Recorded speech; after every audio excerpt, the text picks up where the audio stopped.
सिर से गंगा जी बह रही हैं। विष्णु भगवान ने कहा कि आपके सिर से गंगा जी बह रही हैं।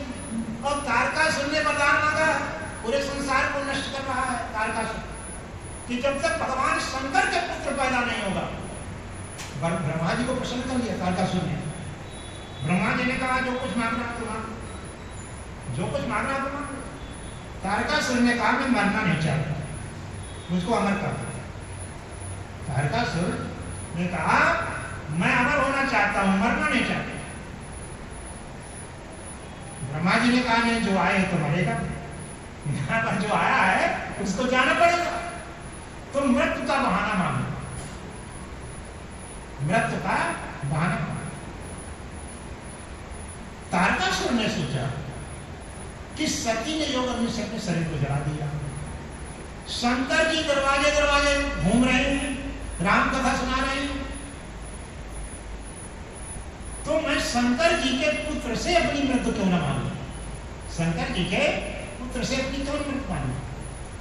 समझिए, कब उनका विवाह होगा, फिर कब उनके पुत्र होगा, तब तक के लिए मैं मृत्यु से निर्भीक हो जाऊंगा।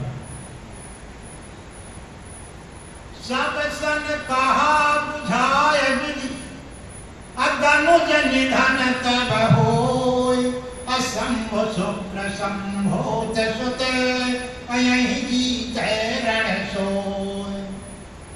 तब तक के लिए मैं सुगंध हो जाऊंगा। ब्रह्मा ने कहा जब तक शंकर जी के पुत्र पैदा नहीं होगा, तारकासुर को कोई नहीं मार सकता, मैंने वरदान दे दिया।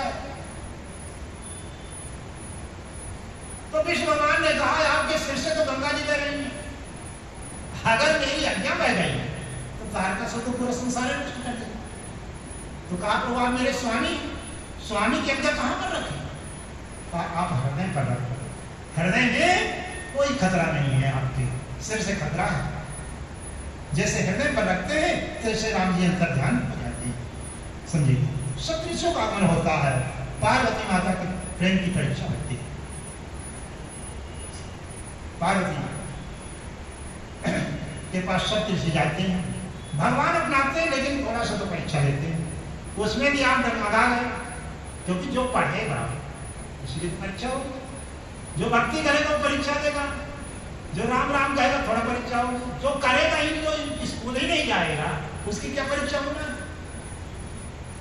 जो भक्ति नहीं करता, राम राम नहीं करता, उसकी क्या परीक्षा होना है। परीक्षा उसकी होती जो उसमें प्रयास करता है।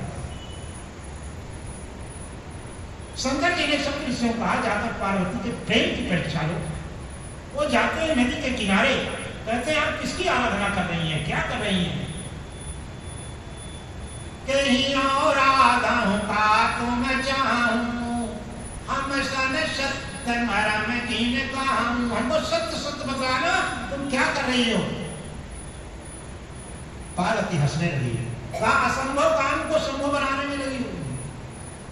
बहती नदी में बालू की दीवार बना रही है, जो असंभव काम है। बहती नदी में बालू की दीवार बनाना असंभव काम है, वो मैं संभव कर रही हूं। सप्तऋषियों ने कहा देवी सही से बतलाओ, तुम्हारे बात हमारे दिमाग में नहीं उतर रहे।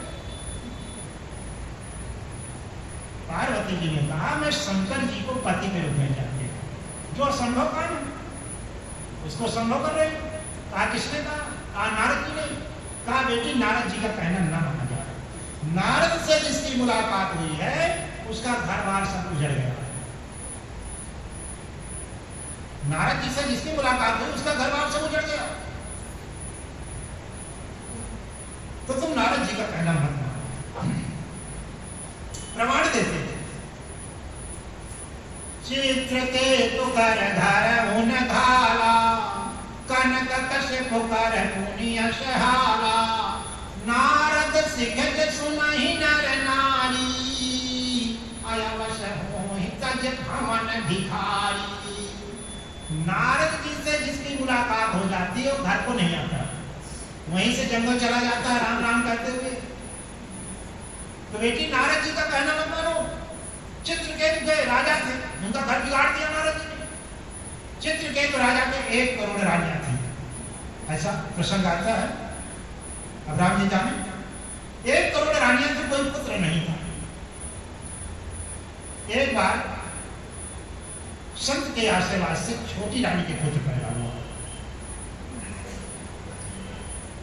छोटी रानी के पुत्र पैदा हुआ, चित्रकेतु ने बड़ा उत्सव मनाया और उस रानी को अपने पास बैठाते थे। जब बैठते थे सिंहासन पर तो बालक को लेके उस रानी को पास में बैठाते थे, तो बाकी रानियों में ईर्ष्या पैदा हो गई। ये जब से बालक आया तो राजा तो हमको ध्यान नहीं देता, कोई छोटी रानी को पूछता रहता, छोटी रानी कहाँ है। तो हमारे और राजा के मिलन में ये बालक बाधक बना हुआ है, तो रात को हम समाप्त कर देंगे। सब रानी एकत्र होकर दूध में जहर मिलाकर उस बालक को दे दिया। जब बालक को दे दिया तो बालक की मृत्यु हो गई। जब बालक की मृत्यु हो गई, हाहाकार पड़ गया। चित्रकेतु उस बालक को अपने सीने से लगाए 3 दिन का समय हो गया, शमशान के लिए नहीं दे रही थी। वो कहते थे मेरी भी मृत्यु हो जाए, इस बालक को नहीं दे दूंगी। भगवान विष्णु ने नारद जी को भेजा चित्रकेतु को समझाने के लिए। चित्रकेतु नहीं माने। नारद जी ने कहा जमीन पर बिठा दो, उस बालक को मैं जिंदा किए देता, उस बालक की आत्मा को बुला देगा, उस बालक की आत्मा को बुला देगा। बालक जिंदा हो गया, बैठ गया उठकर। अब चित्रकेतु के खुशी का ठिकाना ना, तो बालक को गोद में लेने के लिए दौड़े। बालक ने कहा वहीं पर रुक जाओ, ना आप मेरे पिता हैं ना मैं आपका पुत्र। कहा कई जन्मों से क्रम चल रहा मेरा आपका, कभी मैं राजा बनता हूं आप पुत्र बनते हैं, कभी मैं पुत्र बनता हूं आप राजा बनते हैं, ये क्रम चल रहा है। कहा मेरे अगले जन्म की कथा सुनो। वो राजा ने कहा मेरे अगले जन्म की कथा सुनो। इस राज्य का मालिक मैं था, राजा मैं था। चौथे पन्ने मुझको बैराग हो गया, मैं जंगल चला गया, ठंडी का समय था। ये माता ने मुझको एक लकड़ी का टुकड़ा दिया, गांठ का टुकड़ा दिया, और मैंने बिना देखे अग्नि में डाल दिया। 1 करोड़ चींटियां मेरे देखते देखते भस्म हो गई, वो मेरी माताएं कहीं। इन्होंने कोई अपराध नहीं किया, अगले जन्म का इन्होंने विष्णुकष्ट के कष्ट होके बदला लिया, कोई अपराध नहीं किया। ना आप मेरे पुत्र हैं, ना आप मेरे पिता हैं, ना मैं आपका पुत्र हूं। ये कई जन्मों से क्रम चलता है और अभी चलता है। जब उस बालक ने समझाया तो चित्रकेतु राज्य छोड़कर चले गए, जंगल चले गए।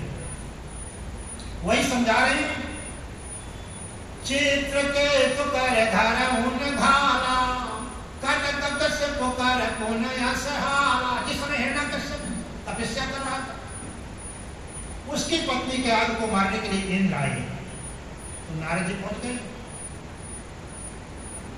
नारद जी ने इंद्र को बहुत फटकारा और उसकी पत्नी को अपने आश्रम ले गए और आश्रम में ही ज्ञान का उपदेश दे दिया। प्रहलाद को पेट में ही ज्ञान का उपदेश मिल गया। हिरण्यकश्यप जब तपस्या कर रहा है, वही बता रहे हैं पार्वती को, चित्रकेतु कर घर उन घाला, कनक कश्यप कर पुण्य सहाला। नारद सिखज सुनहि नर नारी, अयवस हित भवन भिखारी। मन कपटी तन सज्जन चीन्हा, अयप सरिस सबहि चह कीना। कहीं के बचन मान विश्वासा, तुम चाहो पति सहज उदासा।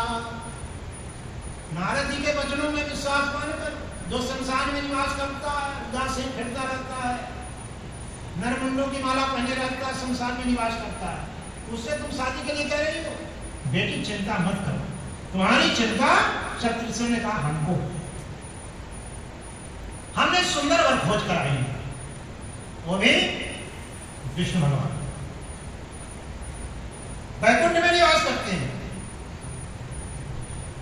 अति सुंदर सोचे सुखद सुशीला, गावहि वेद जास जस लीला। दूषण रहित सकल गुण राशि, श्रीपदपुर वैकुंठ निवासी। वो वैकुंठ में निवास करते हैं, पार्वती से विवाह करें। पार्वती जी ने कहा देखो मैं तो नारद जी को गुरु मानती हूँ, अब मैं गुरु जी के वचनों पर विश्वास मानती हूँ। गुरु के वचन प्रति तन